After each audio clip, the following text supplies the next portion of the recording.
దేవుణ్ణి మనసారా కోరుకుంటున్నాను. ఈ బంధం ఎల్లప్పుడూ ఇలాగే ఉండాలి.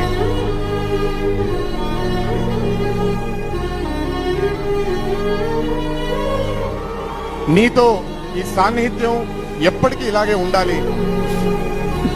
మన ఫ్రెండ్షిప్ దృష్టి పడకుండా ఇలాగే కొనసాగాలి. ఆ దేవుణ్ణి మనసారా కోరుకుంటూ నువ్వెప్పుడూ నా పక్కనే ఉండాలి.